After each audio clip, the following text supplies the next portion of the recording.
Bela Ali kasusnya kan dengan individualnya, dengan Habib A, Habib E, Habib ini. Ya Habib ini saja yang garap. Kenapa kok yang salah ini Habibnya, orangnya? Kok klannya atau organisasinya ini yang digarap? Berarti memang sudah punya tujuan untuk mengaburkan. Kita tidak bela Ali. Kasusnya kan dengan individualnya, dengan Habib A, Habib E, Habib ini. Ya Habib ini saja yang garap. Kenapa kok yang salah ini Habibnya, orangnya? Kok klannya atau organisasinya ini yang digarap? Berarti memang sudah punya tujuan untuk mengaburkan. Kita tidak bela Ali. Kasusnya kan dengan individualnya, dengan Habib A, Habib E, Habib ini. Ya Habib ini saja yang garap. Kenapa kok yang salah ini Habibnya, orangnya? Kok klannya atau organisasinya ini yang digarap? Berarti memang sudah punya tujuan untuk mengaburkan. Assalamualaikum warahmatullahi wabarakatuh. Bismillah walhamdulillah wassalatu wassalamu ala rasulillah Muhammad ibn Abdullah wa ala alihi wa sahbihi wa man tabi'ahu wa wala amma ba'd. Saudara-saudara sekalian yang saya hormati dan saya cintai, semoga saudara-saudari selalu dalam keadaan sehat walafiat, bahagia dunia, bahagia akhirat. Amin Allahumma amin. Saudara-saudara sekalian, berkaitan dengan potongan video tersebut, video yang memuat pernyataan atau statement Mbah Kiai Haji Miftahul Akhyar, Ketua PBNU, maka izinkan dan perkenankan kami bertanya soal sikap, tuduhan, dan pemahaman Mbah Kiai Haji Miftahul Akhyar, Ketua PBNU. Perlu saudara-saudara ketahui dan juga Mbah Kiai Haji Miftahul Akhyar bahwa kami, orang-orang yang mempertanyakan nasabnya para Habib, adalah orang-orang yang mengikuti faham ahli sunnah wal jamaah. Dan karena mengikuti faham ahli sunnah wal jamaah, maka kami punya kewajiban untuk mencintai Rasulullah, mencintai keluarga Rasulullah, mencintai dzurriyyah Rasulullah, mencintai anak keturunan Rasulullah, mencintai itrah atau trah Rasulullah Sallallahu Alaihi Wasallam. Yang berikutnya, sebagai faham ahli sunnah wal jamaah, di sana kami mengikut, maka kami juga punya kewajiban untuk menyintai sesama muslim, baik yang Habib maupun yang tidak Habib. La yu'minu ahadukum hatta yuhibba li akhihi. Tidak beriman seseorang di antara kamu sampai menyintai saudaranya sesama muslim. Jangankan terhadap sesama muslim, sesama manusia itu juga wajib kita cintai. Namun setelah mendengarkan dawuh Kiai Haji Miftahul Akhyar yang menuduh kami ini sebagai orang yang berfaham Khawarij, menuduh kami sebagai orang yang menjalankan faham Wahabi, dan juga menuduh kami sebagai orang-orang yang mencaci atau merendahkan para Habib. Tuduhan-tuduhan tersebut sama sekali tidak benar, apalagi tuduhan-tuduhan itu semata-mata hanya disampaikan secara tendensius dan mungkin juga demi membela para Habib. Saudara-saudara sekalian, maka tidak ada salahnya kami bertanya kepada Mbah Kiai Haji Miftahul Akhyar. Pertanyaannya yang pertama adalah, Mbah, apa bedanya nasab dan sanad keilmuan? Karena panjenengan mengaitkan sanad keilmuan dengan nasab. Pemahaman jenengan, kalau nasabnya terputus, berarti sanad keilmuannya batal. Itu yang saya tangkap dari pemahaman panjenengan, termasuk kiai-kiai yang lain. Ada tempo hari Kiai Haji Ali Imron, Ketua Tanfidiyah Suriah Tanfidiyah NU Pasuruan, itu menyatakan kalau tidak mengakui Habib nasabnya nyambung sampai kepada Rasulullah, panjenengan menyatakan keilmuannya batal. Ini pemahaman dari mana, Mbah? Saya tidak pakai dalil karena kami nggak punya banyak kitab. Tetapi mari kita gunakan logika. Nasab ya nasab, ilmu ya ilmu.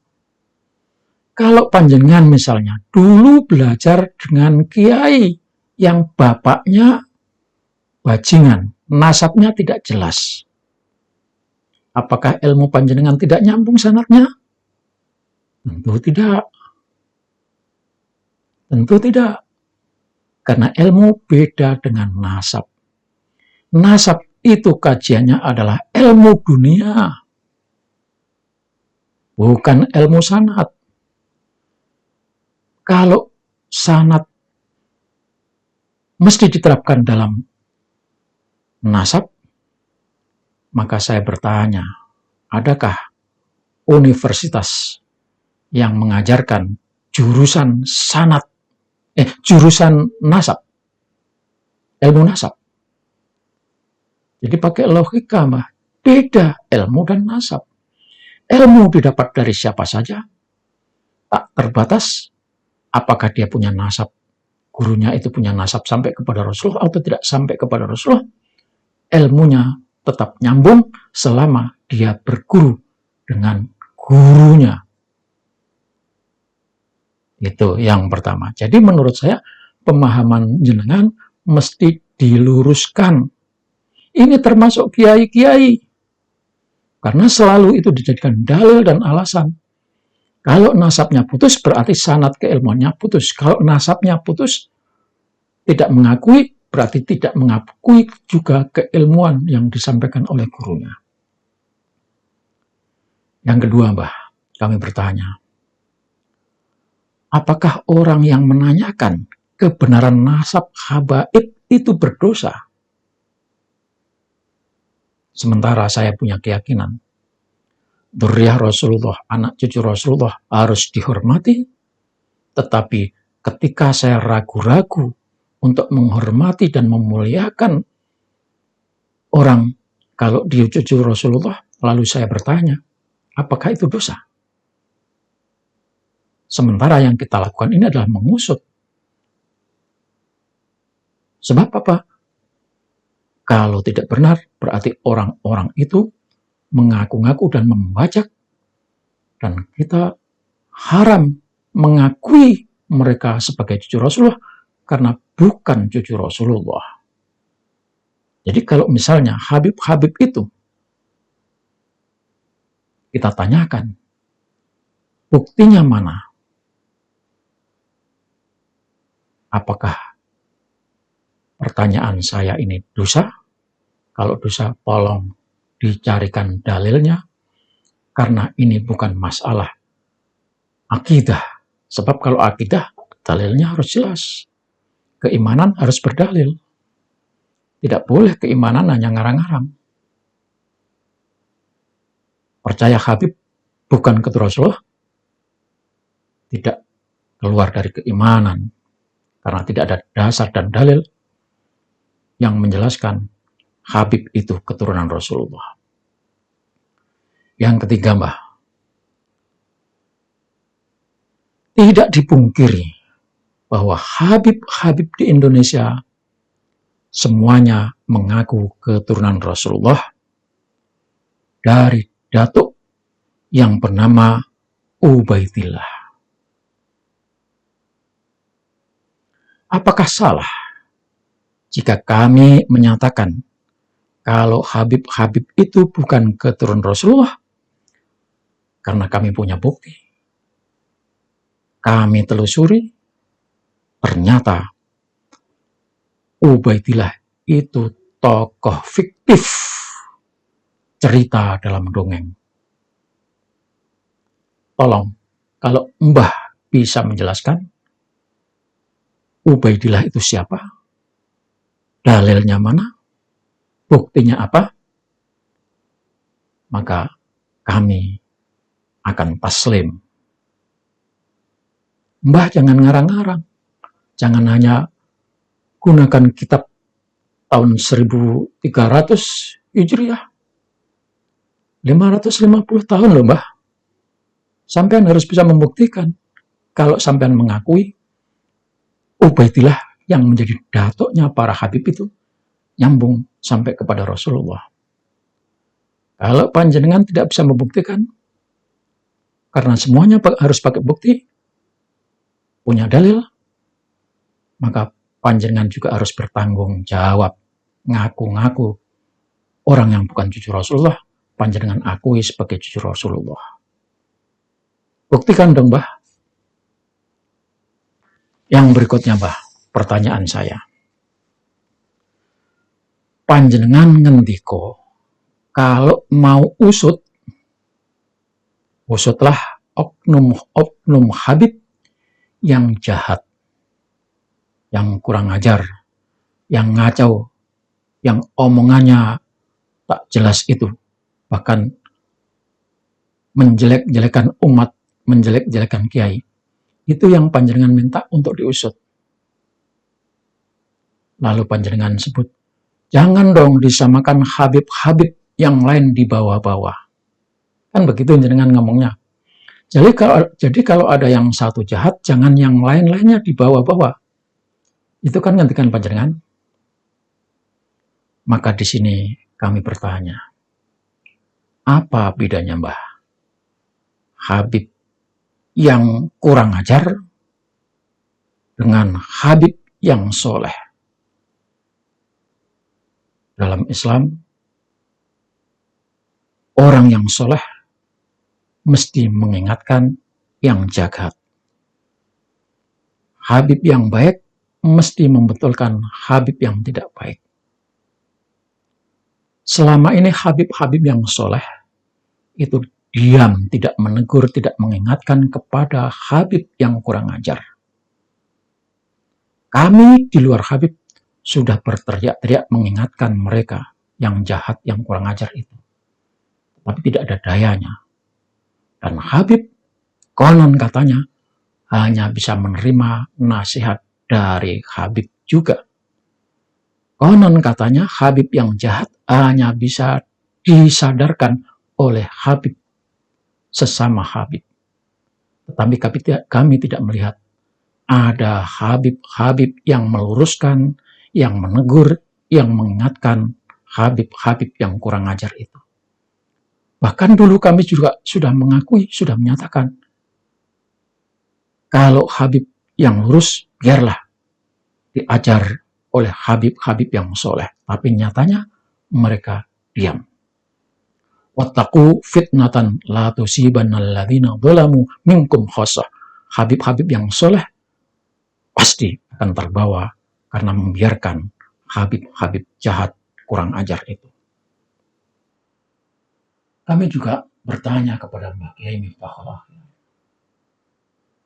ketika ada Habib-habib yang menghina-hina kiai-kiai Indonesia, ulama-ulama Nusantara,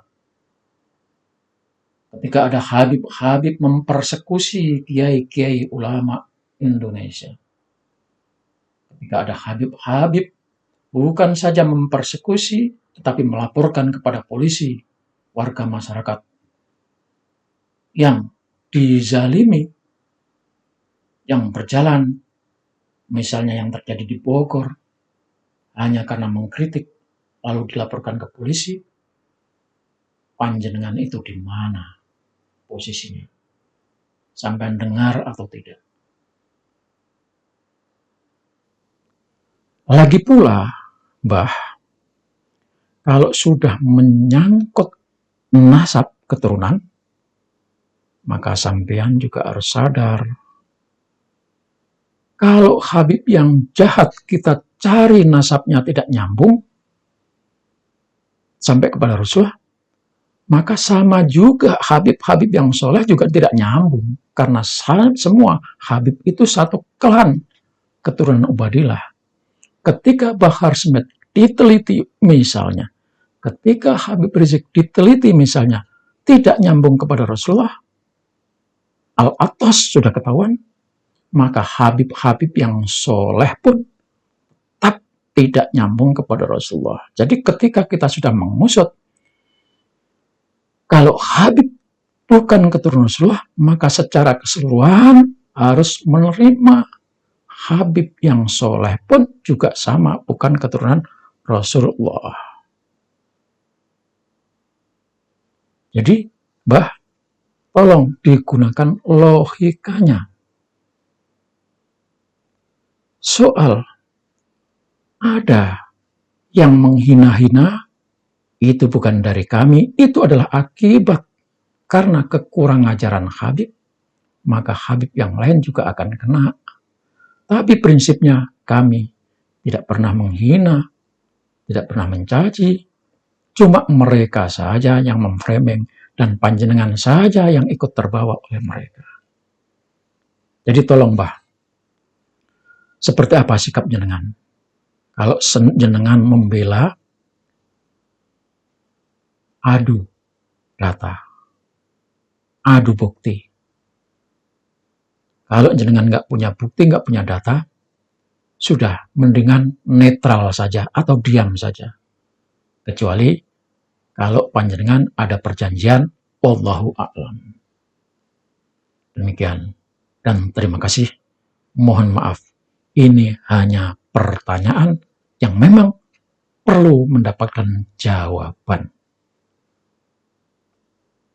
Jangan pertanyaan ini lalu dituduh menghina, dituduh merendahkan. Jangan ya. Ini pertanyaan dari seorang santri tua yang ingin kejelasan sikap jenengan dalam masalah nasab Alawi, juga dalam masalah kekurang ajaran oknum Habib, juga masalah ketidakmauan Habib-Habib yang soleh itu mengingatkan, meluruskan Habib-Habib yang kurang ajar. Assalamualaikum warahmatullahi wabarakatuh.